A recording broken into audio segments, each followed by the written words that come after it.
Hey, welcome to episode number 10. I am so excited about this episode because I got the call this week that my lumber is ready. So this will be the episode where the Fern House construction actually begins.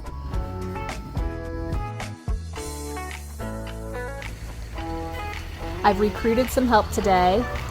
My husband. It's great to know a man with a truck, especially a really big one. I pretty well overloaded my small trailer when I did the deck project. And that was a small order of lumber in comparison to what I just bought here from Brubaker Sawmill. So this time we're not taking any chances. We're just going big. Big truck, big trailer. I should be good to go.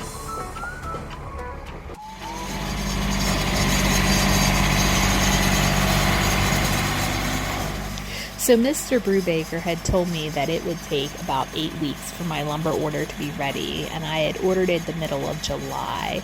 And he actually did better on the order than that. He had me ready here in 6 weeks because he called me September 1st, ready to go, and I'm here on the 3rd of September picking the order up. So I've had 6 weeks from the time I ordered to the time that I'm actually really having to do this thing. And I'll be really honest, when he called me on the phone, my brain completely froze up. I was like, oh my gosh, I actually have to build a house now. All these ideas and planning, even though I have been thinking it through step by step, and I've been, making plans and learning from people and understanding how I actually go through the steps of building this house, like what is step 1, what is step 2, and mapping that out in my brain and making plans around that. All of a sudden I realized, I've really got to do it. It's here. It's time to actually do this thing. So I think there was some dead silence on my end of the phone when he called for a moment. But I'm here and I'm ready.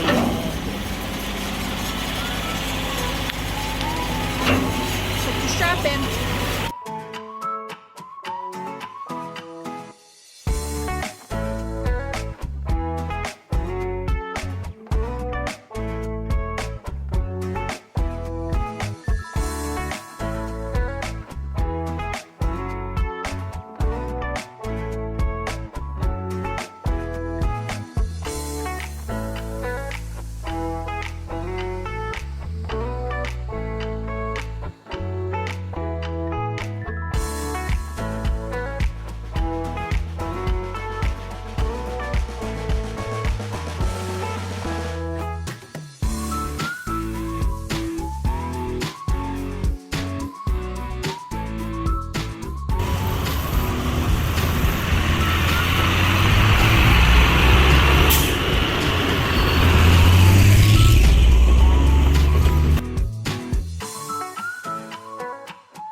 Corner. Okay, yeah. Right? Right. Where do you want to see your water tank setting at? I was just going to set the water tank up in here somewhere, wherever. So with that being said, we're going to clean this up, right? Okay, yep. So we're taking some of this dirt Uh-huh. down there for your building pad. Okay. Do you want us to dig out a spot in here? Like a little level spot to put. Spot you Yep. can back into. Right. Set the water tank. Right. Okay. So we need to get a line from here down to there. Now, maybe I'm making this way too simple, but since it's not going to be like during freezing weather, can the line just lay on top of the ground like a hose? Well, it can if you want to see that. I mean, I can get a black hose. How are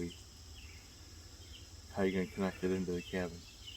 I just figured there'd be something I could screw together down there, or some kind of quick link or something. Are you putting water lines in the cabin? It's really just going to have to hook into the back of the shower. And then I'm going to supply like gallon water bottles in the kitchen. for washing dishes and stuff like that. You know, like you can get like the water ones that have like the nozzle kind of thing. I'm just gonna like put them up on a shelf above the counter. Okay. Does that make it simpler? Sure. For him. You don't have to dig in the water. Unless you really feel attached to digging a water line in. You're going to have to still dig in another line. Okay. So are you attached to any of this stuff in here? No. Even your ferns? No, that's fine. So this is your Fern House ability? There's still lots of other ferns. They'll grow back. Okay. Okay. We good? Well, we're good, We're good in that one. Okay. Let's head down here to where your solar panels going. Get out of that dig, kid. Get out of that dig. She's just feeling bad for you. All right, so this is actually backing up. This is backing up to right after I actually ordered my lumber. And we knew we had an 8-week time period to work with, to have the site ready. And we knew that there was the possibility that we could get the lumber before 8 weeks. So we didn't want to be wasting any time. It just so happens I'm married to an excavator, right? So not only is it amazingly helpful that my husband is very supportive of my dreams and my goals and my ambitions, but it's also very helpful that he's an excavator, has big equipment, and the capability to make a lot of things happen. So we are scouting out the site location, figuring out what needs to happen there for the building pad. We are also looking at the location for the solar panels. I met this week with a Amish gentleman who is going to be putting in my solar, and I told him we could take care of the site prep for that as well. Because the cabin's going to be right there. I see your corner stake from here. Okay? So there's the corner of your cabin. So I think what we're going to do... Look at that. That is like that hickory. That looks like one big hickory tree. It's like 4 trees all grown in together. That's pretty cool. What we're going to do is we're going to set your solar panel right in here. Okay. We can clean out that brush there with the excavator. We can set it out there. I think that would be your best bet. And it's a lot closer to the cabin. Do you want to just set it right on the other side of these little trees here? What's that? Like, just go in right on the other side of these little trees, because that's sunny already. Well, yeah, but here's the problem. So we had a lot of back and forth going on here. We know our property well. We've been here for over 10 years, so we're pretty aware of the sun exposure and how the sun tracks across our property. I mean, obviously east to west, but how the tree lines play into that and where shadows fall. So we're looking that over, taking into consideration the recommendations that the solar guy made as to where he was thinking a panel should go. We were eyeing up some trees and shrubs in particular and considering how they may affect the panels, and we're just trying to figure out how we can place the panels so they get a maximum number of hours of sunlight each day. So problem is we all had different opinions on that. And it took a little discussion to work through that. I guess I was thinking those could still stay. What you're going to do is you're going to hand dig in a line from where we set this post to the cabin. So our property is very active with white-tailed deer, and Rick is really good at spying a shed antler. So we actually have quite a few antlers at home. Some are really large and nice, actually. But this little one he just found this morning while we were stepping through the woods here, figuring out the location on the solar panel. I'm definitely going to be tying it into the Fern House. We don't need to mark anything. I was going to have that marked, but I'm not throwing back in there until... The result of all the conversation, at least some of the result of all the conversation, is this, and that is a level building pad that is ready to go, pretty much ready to go. It still needs stone placed on it. We're going to be building directly on top of a stone pad. We're going to be placing some cap blocks down in there, and going from there. It won't actually have a permanent foundation. Technically, you can pick this house up on skids and move it. Now I found this man down I was checking the site out, but overall, man, I am so thankful. These guys are really willing to work with me on making a minimal footprint and making sure that we are careful not to disturb the trees and everything else growing around the site any more than we absolutely have to.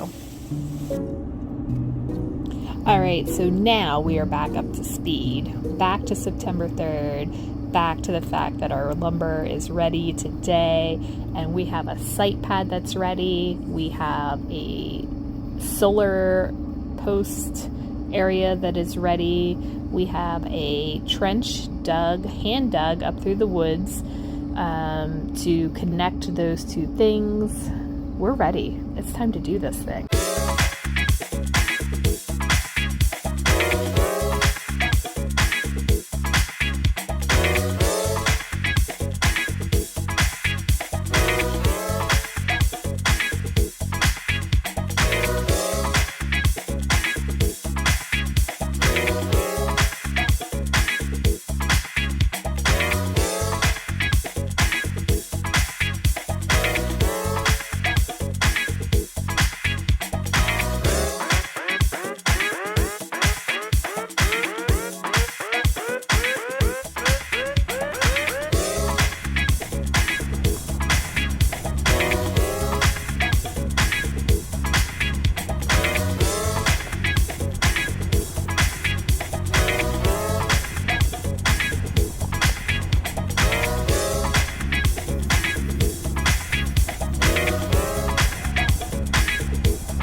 All right, so the building pad is looking quite a bit different, and that's because we have several inches of stone that we placed on top.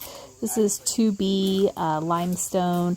It's going to be great for drainage, from water drainage, and it's also going to be good for us to settle our footer blocks down into. So this is essentially the foundation of the Fern House. Our footer blocks, I have 16 of them. They're solid concrete blocks, 4 inches thick. But we're really just concerned about the outside 4 blocks right now, the 4 corners. And the reason we are is because when you're building a frame that large, a wooden frame that large, the materials are flexible, and it's really easy to build a rhombus instead of a rectangle. So by making sure that these blocks are placed at, perfect, creating perfect 90-degree angles, we can have a lot better guidance into creating that initial frame. So the way we do this, and it's exactly what I did for the trailside deck project, is I'd multiply my length by itself and the width by itself. So I have 22 times 22 and 16 times 16. Those answers, I'm going to add them together. So in this case, it's 256 feet plus 484 feet. Gives me a total of 740 feet. The 740 feet, I am going to square that number. So I'm coming down to 27.2 feet. That is the distance that should measure from one corner to the opposite corner. So we are taking one tape measure and measuring corner to corner. 27.2 is what we're looking for. At the same time, we're using another tape to make sure that that block is truly 22 feet from the block to its, in this case, to its right, and 16 feet from the block to its left. So when we have all of those things line up, we know we've created a truly square layout. It's like building little triangles, I feel like. Feels weird to explain, difficult to explain, but once you've done it a few times, it's pretty straightforward. Glad we're on the same page.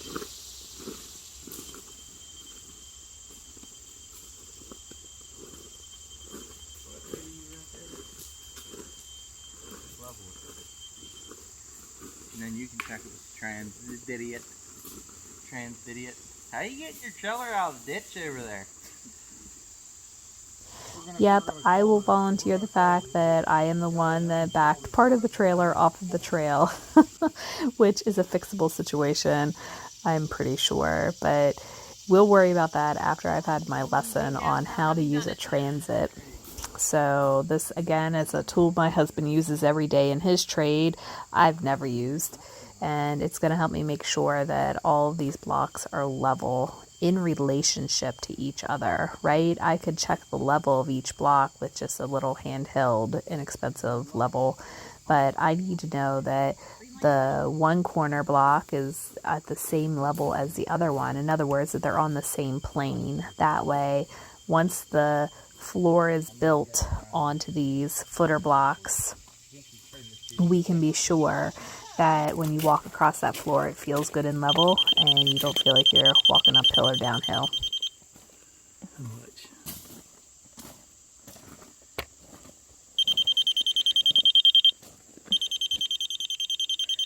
It doesn't even tell me how much. Huh? It's not even telling me how much. Okay, you got over 2 inches to go then. Oh. Well, let's just get down and look.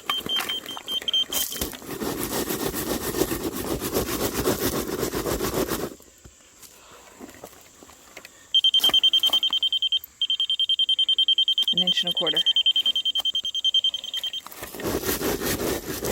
Not only has he been kind enough to give me access to his expensive tools, but he is also letting me do the easy job of calling out the numbers while he does the grunt work of moving those blocks up and down. I appreciate this, all of this. 3/8. So let's square that up in the saw and then we'll stop the other end of It's finally time to make a little sawdust, and this is what I've been waiting for.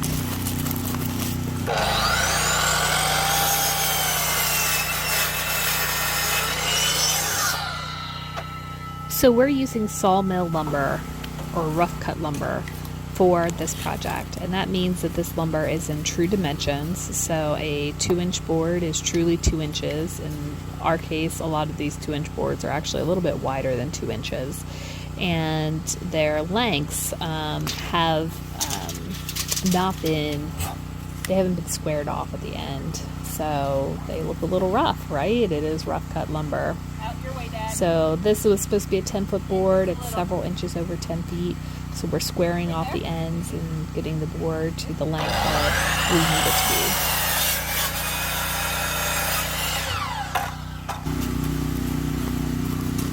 be. Now, don't be deceived. I mean, I know it's painless to watch, but trust me, it was painful to lift these boards. They are so heavy.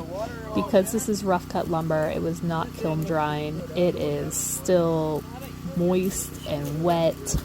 It's like handling treated lumber. There's lots of some water and sap that are still in these boards.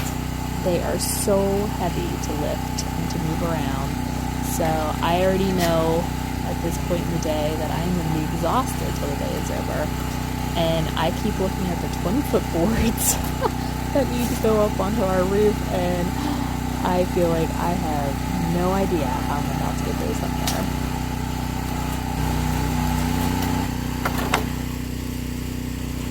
Can we use those pieces there to scab them together?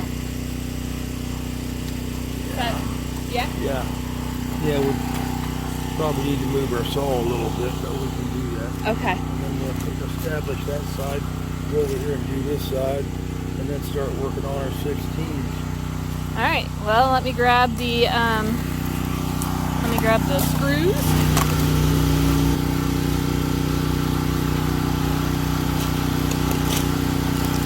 So scabbing together was a new term for me, seeing as I'm not a carpenter by trade.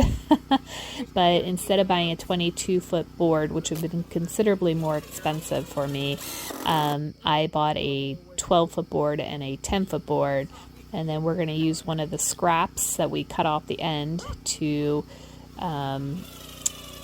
screw those two pieces together. So we just butt the two ends up against each other, laid the scrap on top, put some screws down in there, almost like a bandage. It's going to hold those two ends together. And now we have a 22-foot board. Voila! And repeat it for the other side.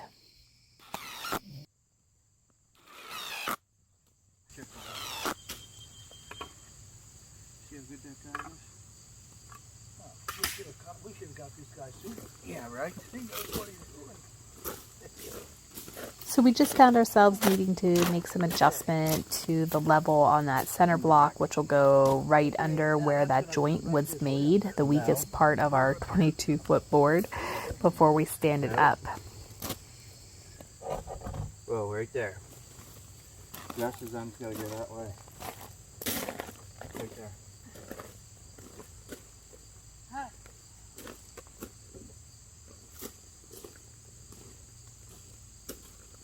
It's level. There we have it. Level. Well, it's not off by much. Daggone it is. It's pretty good right there. Right there. Yeah, but Yeah, I'll tell you what. it could be in the board. That's right.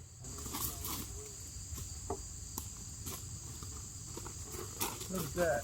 Right in the bubble. Look at that. That's good.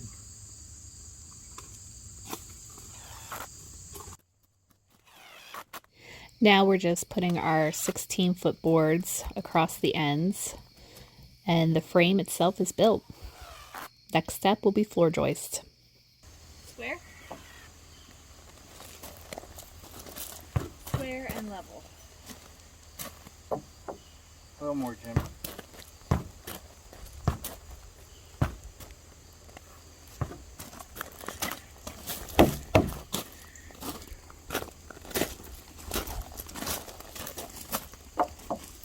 I don't know how else to make it any more than what it is. It's off a little bit.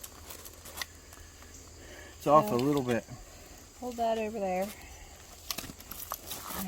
I'm actually feeling pretty excited to cut these floor joists.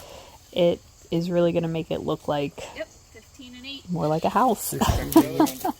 So I got to see what the measurement is going to be on those. I calculated it should be 15 feet and 8 inches, since I have 2 inches of board on either side, and the measurement turned out to be accurate.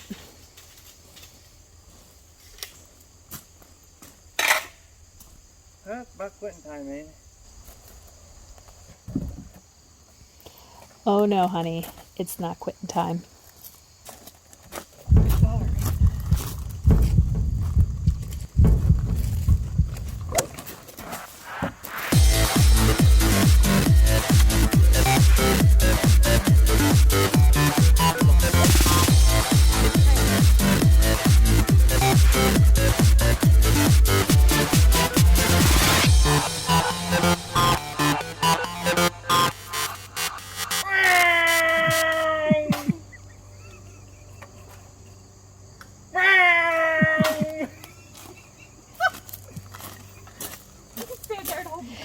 In all my excitement to get these floor joists cut, I totally forgot to start the generator. But thank you, Rick, for supplying such amazing sound effects every time I push the button on the saw. Like an electric car. You gotta turn it on, babe. Turn it to run.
start laying it out, and then you pull your boards off of there. So I'm measuring every 2 feet and marking where we're going to place a floor Here, joist. hold this a second.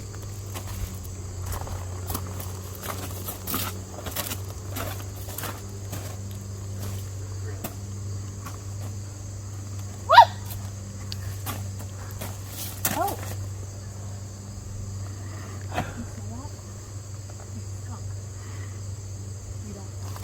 There's a skunk down here.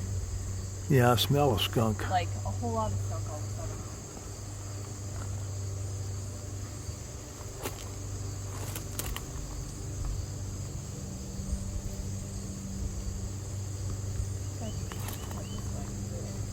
Breeze is coming from down that way.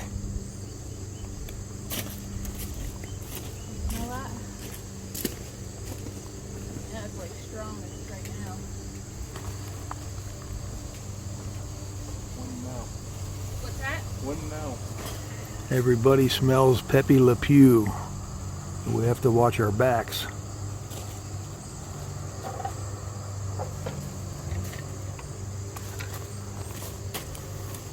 I know I was the one that got startled, but some skunk around here had a sympathy spray just for me because, man, does it stink right now. Rick doesn't notice it. He hasn't had his sense of smell back since Corona. My gosh. So it's a good thing we're there to cover his back for him. He would have no idea that we have a skunk infringing upon the work site right now.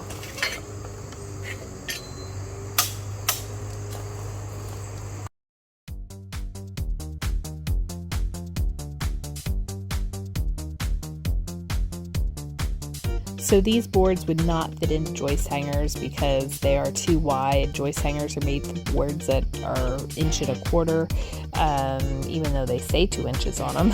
It's a weird thing with carpentry.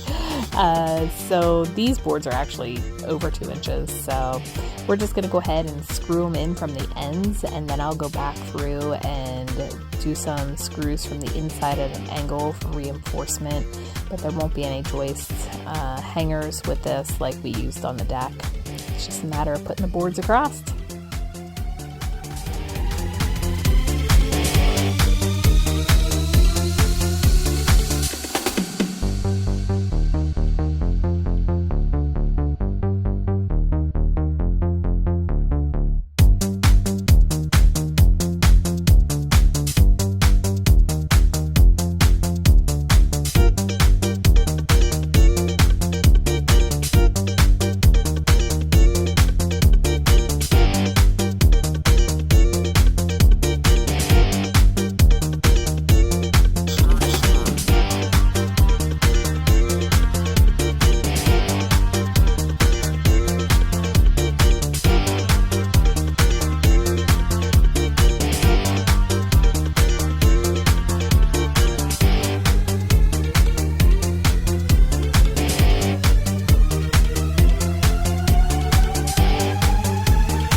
There's the one you're after, Jess, the last one.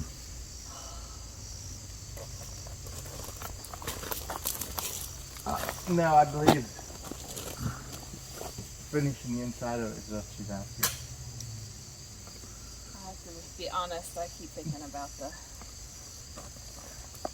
pallet board walls while we're screwing this together. Something good to think about. There is no need to be too proud to say it. I am sore and I am tired right now. I'm hungry and every muscle in my body aches. Ow! Oh, sorry. That's alright, I'll get my foot out of the way.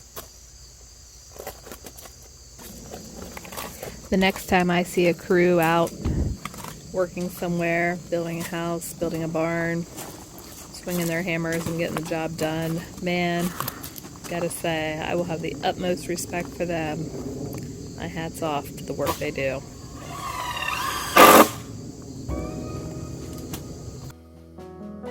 My hat is also off to the two guys that are down here helping me out today. They don't have to be, but they are. I got my dad here with me, and I got my husband here with me. And today happens to be our 17th wedding anniversary, so it's kind of cool. I know a lot of people like to travel or vacation and go away on their anniversary, but I'll be honest, work is what him and I do. We function best when we have a project at hand, so it seems completely appropriate that we are laying the foundation for the Fern House here on our wedding anniversary, spending the day working together. Seems just about right, but I'm super thankful for him, and I'm really, really appreciative of how supportive he is of all these crazy ideas I get in my head. So we're gonna make this one a reality, and we're gonna make it worthwhile. I hope you enjoyed this video, especially this video, because it's where the Fern House finally starts to take shape. I hope that all of this inspires you to get creative with what you got, to get outside, to look at your space differently, and to look at your abilities differently and take on the challenges that seem really big. And I hope that if you are a guest of the Fern House and you're accessing into these videos to find out a little bit about how the place was created and how it came to be, that you will enjoy the journey ahead as the walls get built and all the finishing touches get put in place, and we see the hard work of carpentry be turned into the beautiful art of hospitality.